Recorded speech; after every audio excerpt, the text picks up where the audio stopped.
Good morning class.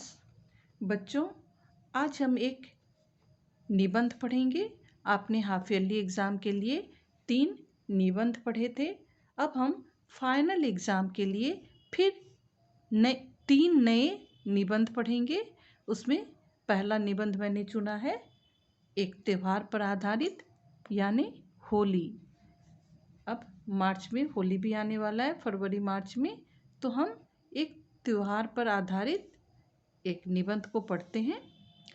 तो इस बार भी मैंने पॉइंट्स के आधार पर आपको 10 लाइन लिख दिया है, ताकि आपको याद करने में आसानी हो, क्योंकि आपके लिए पैराग्राफ में उसे याद रखना थोड़ा कठिन हो जाएगा, और पॉइंट्स में लिखा होने के कारण आप उसे पॉइंट्स के आधार पर याद भी कर लेंगे।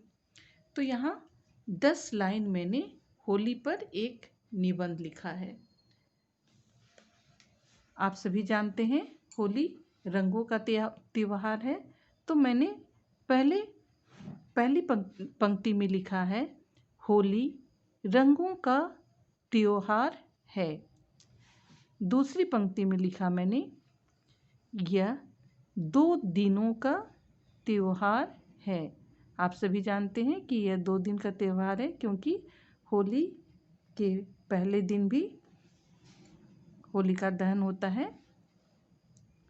तीसरे नंबर पर मैंने लिखा यह त्यौहार साधारणतः मार्च के महीने में मनाया जाता है। आप शुद्ध हिंदी शब्द में लिखते तो यहाँ पर फागुन महीने में, लेकिन आपके लिए थोड़ा कठिन हो जाएगा।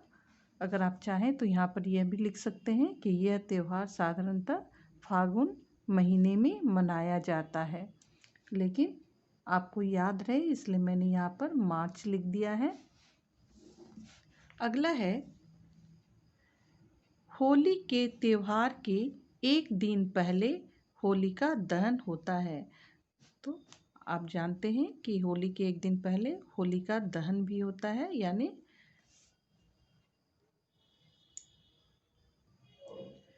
यह पौराणिक कथा पर आधारित एक कहानी है, जिसके द्वारा होलिका दहन मनाया जाता है। अगली पंक्ति है अगले दिन छोटे बड़े सब मिलकर एक दूसरे पर रंग डालते हैं और अबीर गुलाल लगाते हैं।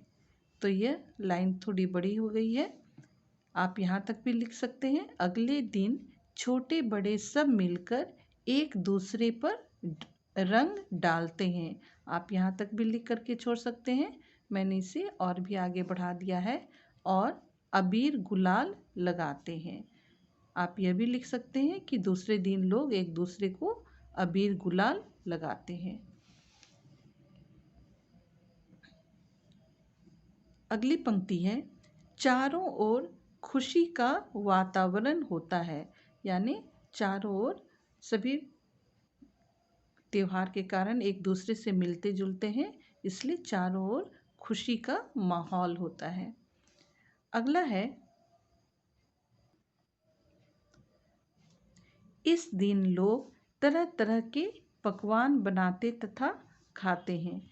तो एक दूसरे पर अबीर गुलाल भी डालते हैं, रंग से भी खेलते हैं, और सभी के घर में तरह तरह के पकवान बनते हैं। लोग खुद भी खाते हैं और दूसरों को भी खिलाते हैं।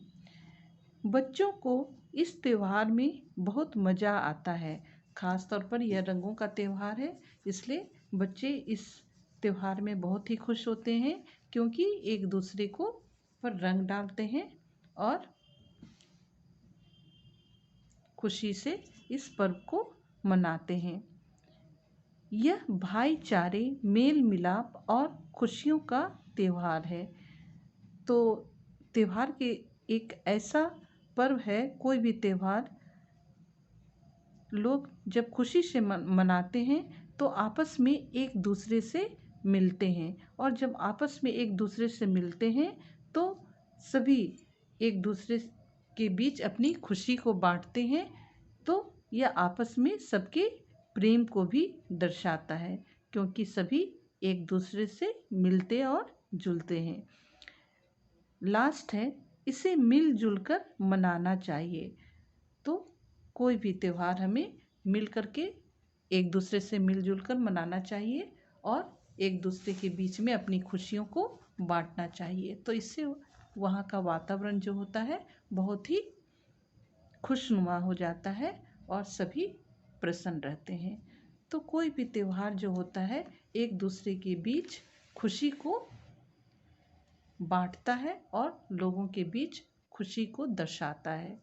तो ये आप अपनी क्लास वर्क कॉपी में लिख लीजिएगा और इसे याद भी कर लीजिएगा, क्योंकि अगर फाइनल एग्ज़ाम में जब भी ये आएगा आपको निबंध लिखने के लिए, तो 10 लाइन लिखने के लिए आएगा। और आप जब तक किसी भी चीज़ को लिख करके याद नहीं कीजिएगा, आपकी स्पेलिंग भी सही नहीं होगी। इसलिए आप किसी भी चीज़ को करते हुए, लिखते हुए आप याद कीजिएगा, यानी याद कीजिएगा और लिखिएगा, तो आपका स्पेलिंग भी सही रहेगा। तो आज के लिए इतना ही। Thank you.